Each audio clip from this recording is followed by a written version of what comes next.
Good evening and many thanks for choosing KUTV News at 9 to keep you informed once again tonight on the second day of mourning where Kenyans and the country as a whole mourns the former Prime Minister Raila Odinga. We have so much in store for you, covering everything that has happened within the country. Here is a short intro, then we begin.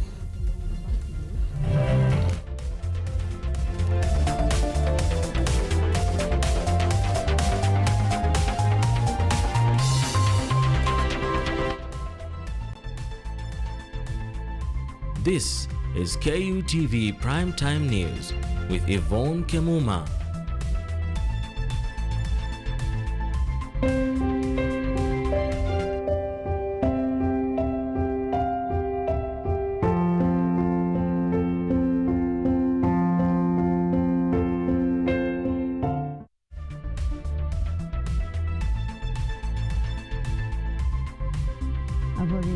Language interpretation. I'm with the company of Sami Okelo. My good name is Yvonne Kemuma.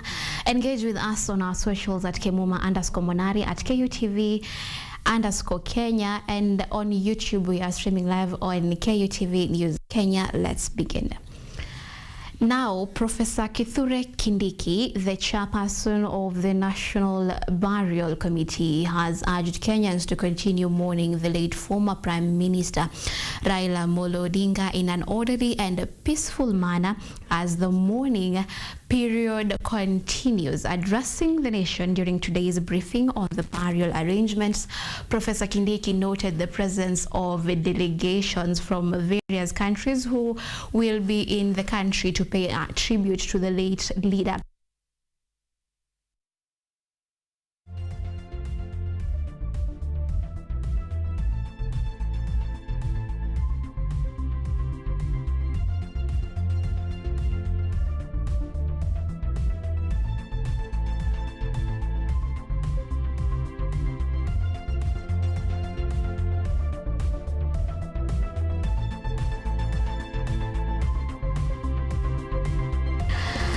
Now, the nation continues to mourn following the death of former Prime Minister Raila Odinga. Today saw the successful repatriation of the body from India, with the Kenyan delegation sent to India arriving back in the country at around 9:30 this morning. A lot went down, with the crowd managing to the plane. Glory Kathure kicks us off.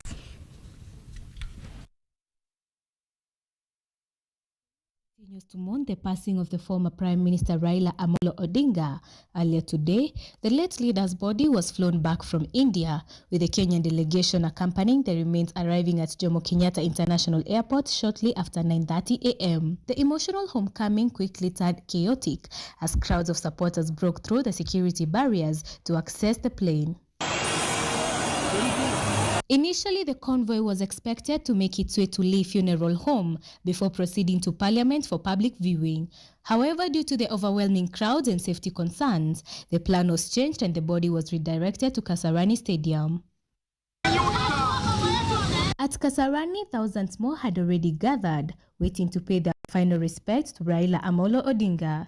The arrival of the hearse was met with song, prayer and tears, but moments later, tension rose when sections of the crowd tried to push through the police lines and security forces responded with tear gas to restore calm.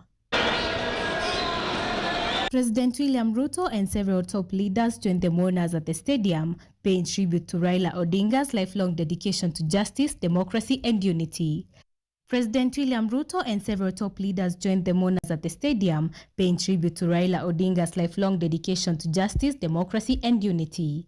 Police maintained a heavy presence with officers and aerial patrols, securing the venue as the nation bid farewell to one of its most influential leaders.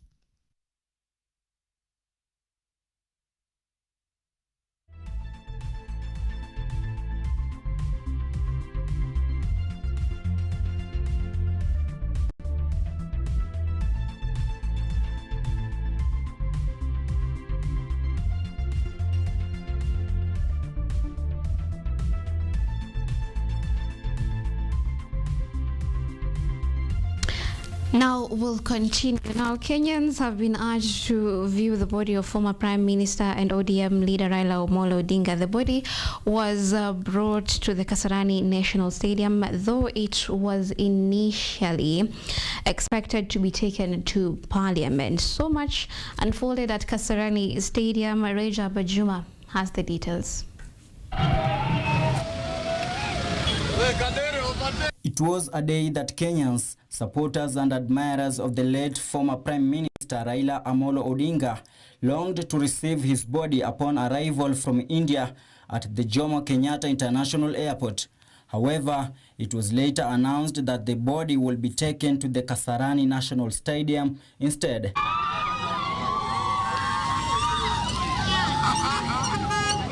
We set off to the Kasarani National Stadium, where Kenyans filled about half of the venue, ready to view the body of the late Raila Amolo Odinga.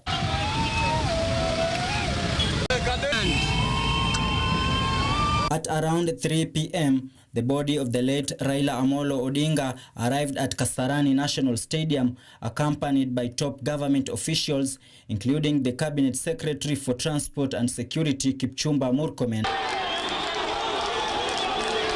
Due to earlier unrest among supporters and mourners, public viewing began at around 5:20 p.m. Kenyans demonstrated calmness during the exercise, with government officials later giving the podium to citizens after viewing the body. The event continued peacefully until about 7:30 p.m., marking the end of the day's proceedings. Finally, Kenyans mourning the former Prime Minister and ODM party leader Raila Amolo Odinga have their wish granted after being allowed to view his body here at the Kasarani Stadium. Rajab Juma, KUTV. Now, the body viewing of the late former Prime Minister Raila Odinga held at Kasarani Stadium was marred by commotion that forced security officers to use tear gas during the unrest. Several Kenyans who had come to pay their respects to Raila Odinga lost their lives, while others sustained injuries. Our reporter Blue Smile Hassan has more details. Thousands of Kenyans gathered at Kasarani Stadium to view the body of the late Prime Minister Raila Odinga. What was meant to be a solemn moment of national mourning quickly turned chaotic as riots broke inside the venue. Mourners crowded at the center of the stadium, singing and crying in grief. Moments later, tension flared, forcing security officers to fire tear gas to disperse the crowd. During the violence, several people were reported dead, while others were rushed to hospitals with injuries. The Interior Cabinet Secretary Kipchumba Murkomen intervened, directing police officers to stop using tear gas canisters and restored calm. After the moment of violence subsided, the mood shifted. Some mourners turned to theatrics. A few were seen running races across the field, while others played football at the center of the stadium as calm slowly returned. The violence and theatrics witnessed during the viewing of Raila Odinga's body at Kasarani shows the influence that Raila Odinga wields even in his death. Blue Smile Hassan, KUTV. Now, leaders from Kisii and Siaya counties have joined the rest of the nation in mourning the death of opposition leader and former Prime Minister Raila Amolo Odinga, who passed away in India at the age of 80 while receiving medical treatment. In Kisii, leaders remembered Odinga as a courageous reformist who fought for multi-party democracy, devolution and good governance. Former Ward Representative Daniel Ombasa called for unity, while Dennis Ombachi described Raila as the architect of devolution. Elsewhere in Siaya County, the County Assembly held a special meeting chaired by Speaker George Okode to honor Odinga's dedication to strengthening democracy and dialogue. Members of the Assembly called for peace and unity as the nation prepares for his burial in Bondo on Sunday. Honorable members, for over 5 decades, the Right Honorable Raila Odinga shaped our political conversation by dedicating his life to the service of our nation. From his early years in public life, he stood firm against oppression and tirelessly fought for the rights and freedoms of many that many Kenyans enjoy today. His unwavering commitment to the ideals of democracy, equity, and good governance earned him an admirable feature both at home and across the world. Honorable members, the ideals which the Right Honorable Omolo Odinga stood for were clearly embodied in his speech delivered in this House on the 7th of August 2015, where he called upon members of this House to view themselves as servants of the people, and together with the county executive work towards bettering the lives of the people of this great county of Siaya.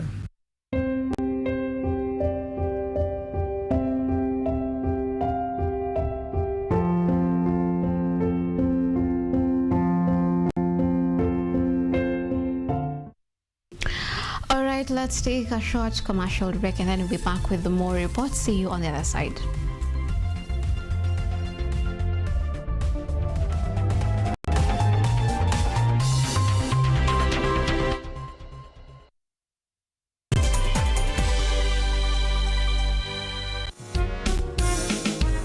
A new era, a new people.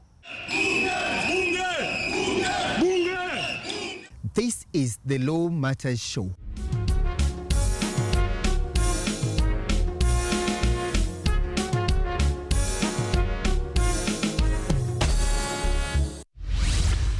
A program that brings you legal sensitization on your television. My statement is written and just the quote the prosecution. I think that this loss is a setback for Raila Odinga.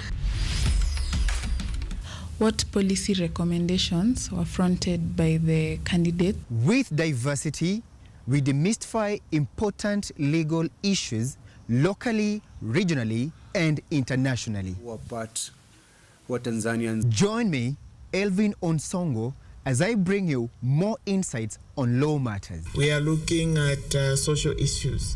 What is the problem? Is it the economy? Is it... Law Matters Show, creating awareness, advocacy, and enhancing lives.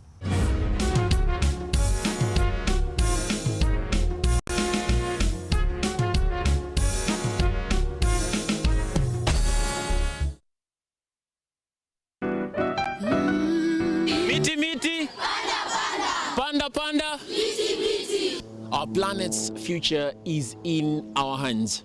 However, there is a threat to the brightness of this tomorrow. On EarthCheck, we share the challenges, the solutions, and the hope. I would call this a very momentous day, a very critical day. Every episode, every story, every step we take creates a ripple. Join me, the environmentalist Emmanuel Kutosi, on KUTV every Wednesday at 8 p.m. and be part of EarthCheck. Welcome.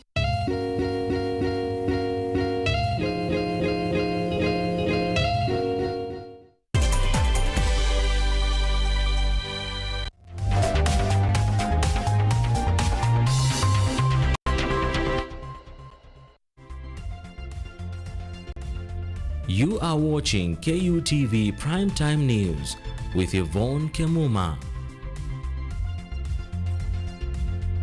On the sign language interpretation is Sami Okelo. Engage with us on X at KUTV_Kenya, at Kemuma_Monari. We are streaming live on YouTube at KUTV News Kenya. Will continue. Now, at the Lee Funeral Home, a section of leaders gathered awaiting the arrival of the late Raila Amolo Odinga's body. While addressing journalists, the leaders celebrated Raila's unwavering fight for democracy and his dedicated service to the nation. Let's get more from the field, as reported by Edna Nerea.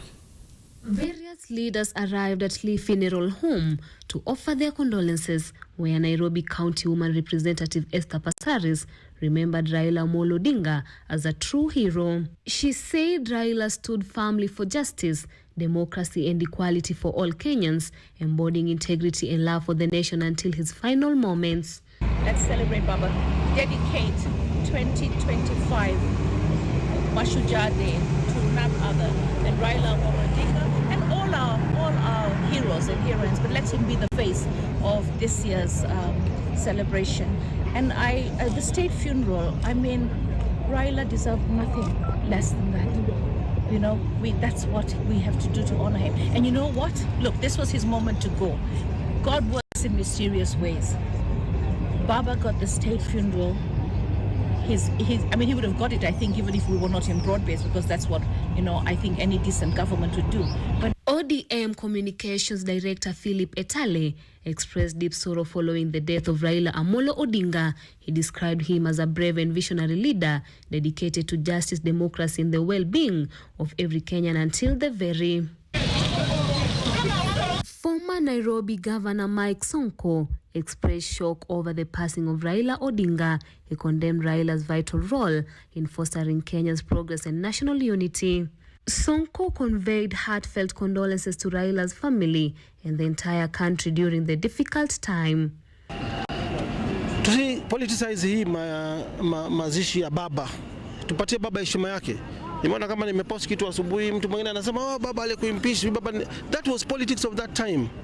There is no permanent enmity in politics. Mimi by the time baba tuache alikuwa anaongea naye vizuri. Wacha baba hata Uhuru Kenyatta. Tunaongea vizuri. Hii ni siasa. Yeah, hakuna mimi baba mali alinikosea. Yeah, that was ile ilifanyika na imefanyika. Kwa hivyo mimi najiunga na Wakenya wengine kumwambia familia ya baba pole, na tutamkumbuka baba kama mzalendo. Honorable Fred Gumo, former Member of Parliament for Westlands, praised Raila Amolo Odinga for his courageous leadership and significant contribution to Kenya politics. He said Raila will remain a national leader and a symbol of unity. Tumekuwa na mshtuko mkubwa sana tangu jana tuliposikia tu huyu mzee wetu ameenda.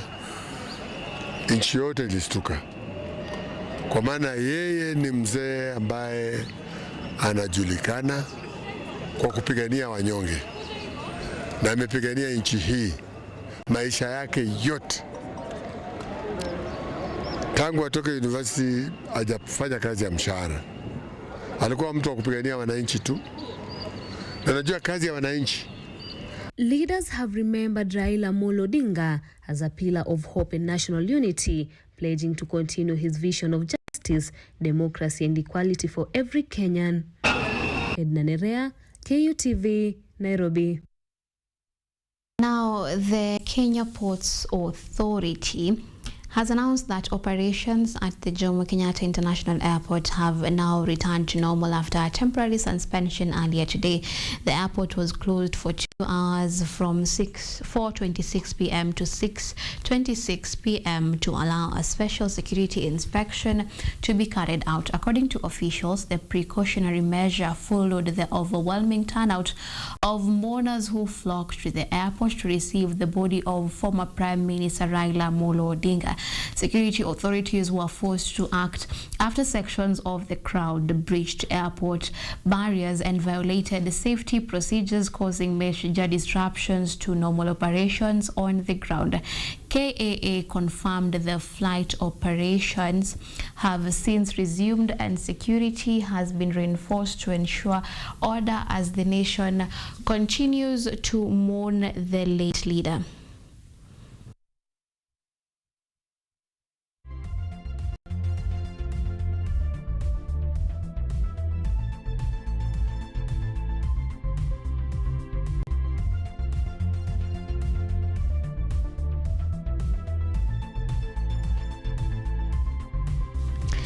Now, the Orange Democratic Movement (ODM) has appointed Siaya Senator Oburu Odinga as the acting party leader following the death of the party's founding father and former Prime Minister Raila Amolo Odinga. The decision seeks to safeguard the party's unity, stability, and a smooth transition during this period of change.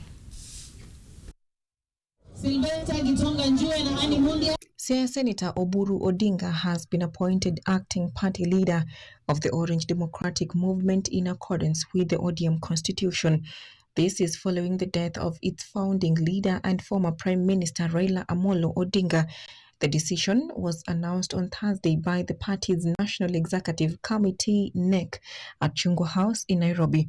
The appointment will remain in effect until a substantive leader is elected. Governor Simba Arati, our deputy party leader, Governor Abdul Samad, and Senator Osot. Simba. The session saw members hail Raila Odinga as a fearless reformist and the father of devolution. Condolence books have been opened nationwide as burial preparations continue, with the National Burial Committee confirming that he will be laid to rest within 72 hours. ODM Deputy Party Leader and Kisii Governor Simba Arati said Raila taught that true leadership is service and that Kenya must always come first. The death of Baba, as he was fondly referred to by many, is not only a blow to the party but also to the entire Republic of Kenya, which he vehemently fought for, and the continent of Africa, which he championed for its growth and economic aim. Mombasa Governor Abdul Swamad Nasir emphasized that the Orange Democratic Movement remains committed to unity of purpose and to the vision of a stronger, more democratic party. He said their focus now is on perceiving Raila Odinga's legacy by strengthening ODM structure to ensure its longevity and continued influence in national politics.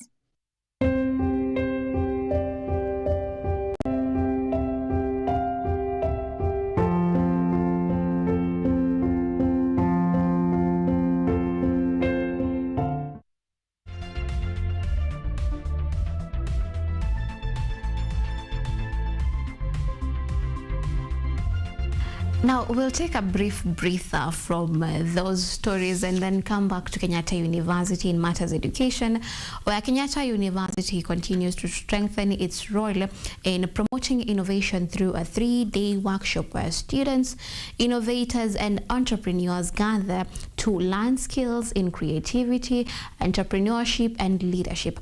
The program, known as Innovation Centers of Excellence ICE program, organized in collaboration with the international partners and renowned global partners and Purpose Network GPP, aims to inspire students in the field of innovation infrastructure.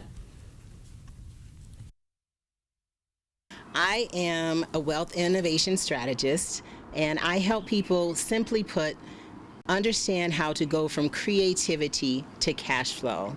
These are Dr. Crystal Richardson Words, founder of the innovation hub known as Innovation Centers of Excellence, the ICE program.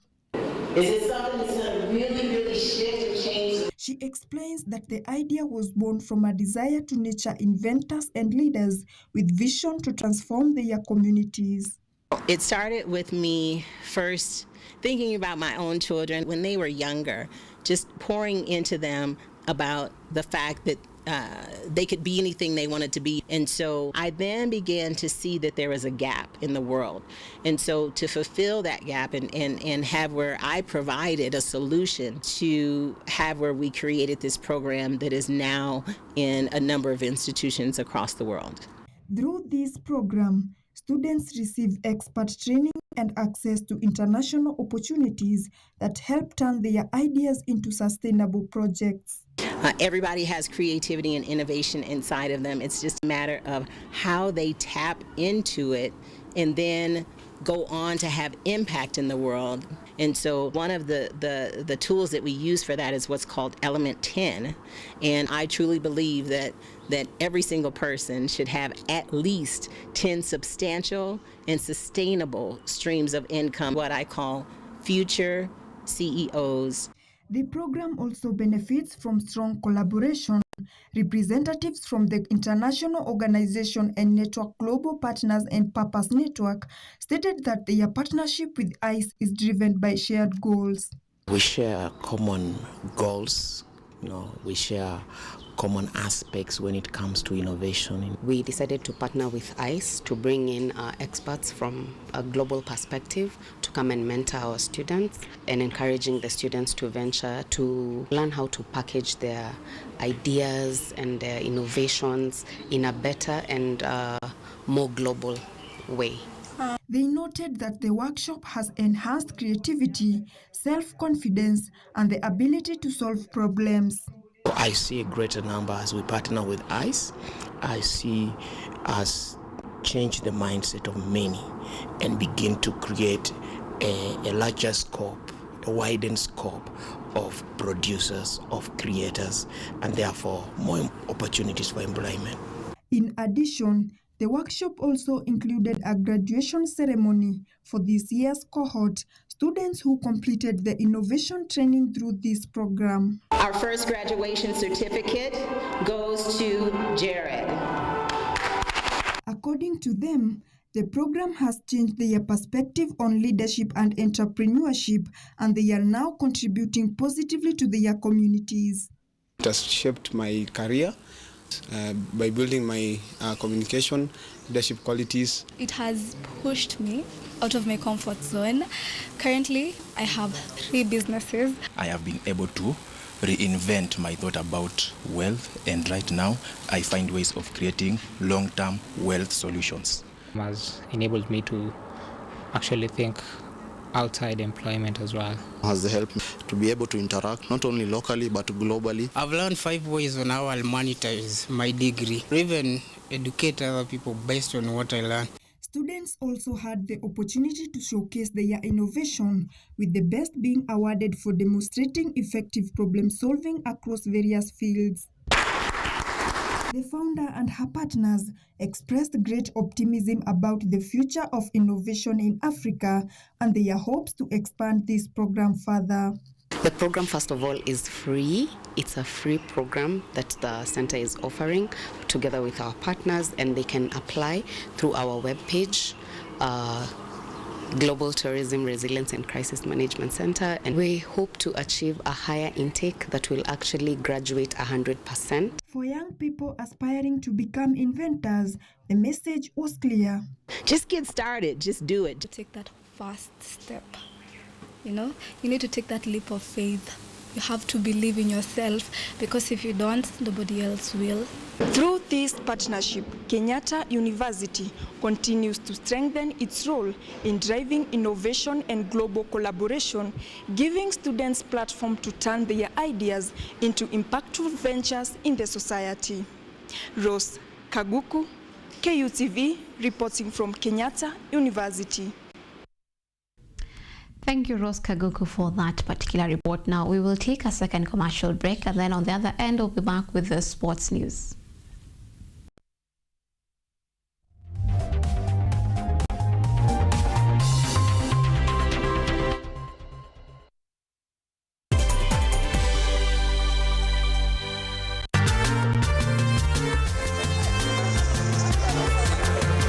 Ni nguzo na uso wa jamii. Kupanda shuka akawa tuzo, ukakamavu wake ukatii na kumfanya mwenye bidii. Kwa machozi na makeke akabaini jinsi ya kuwini. Huyu ni mwanamke ngangari, kwa jinsi alivyo ng'ari. Mimi ni mwanamke mwake. Usikose kutazama kipindi cha mwanamke mwake, nami Caroline Kimwele.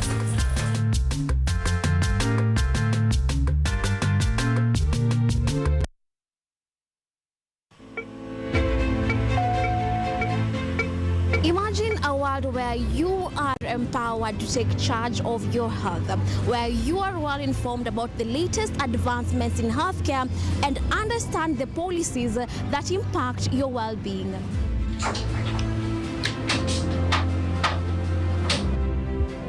Get ready to take charge of matters your health as we bring you a blend of weekly health features that engage professionals from across various medical fields. When do you decide as a patient, do I need to go see the doctor? We are at a stage where we are seeing all this manner of chronic illnesses, and we wait until we get a disease, and then is when we go ahead. From the most mundane to the complexities that perhaps seem overwhelming, we got you covered. In terms of the factors that might be attributed, there are hereditary factors. That means it could be genetic. So that's one factor. But there are other factors as well, like nutritional deficiencies. So some vitamins, such as folate, have been identified to be a factor in those. So our mission is to break down intricate health topics into understandable and actionable insights. Join me, Yvonne Kemuma, every Wednesday 9 p.m. on KUTV's News at 9, where your health is our priority.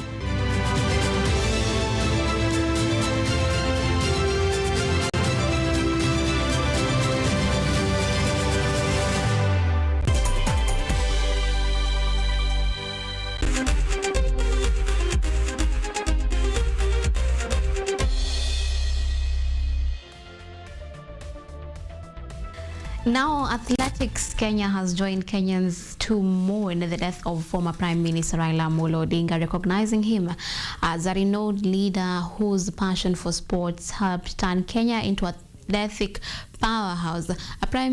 As Prime Minister, he envisioned a bold future for Kenya in global sport, announcing a historic bid to host the 2024 Olympic Games. His love for sport extended to rugby as well, where he was a familiar and supportive figure, often cheering the national team with genuine passion. Yet Odinga's influence reached far beyond the playing fields.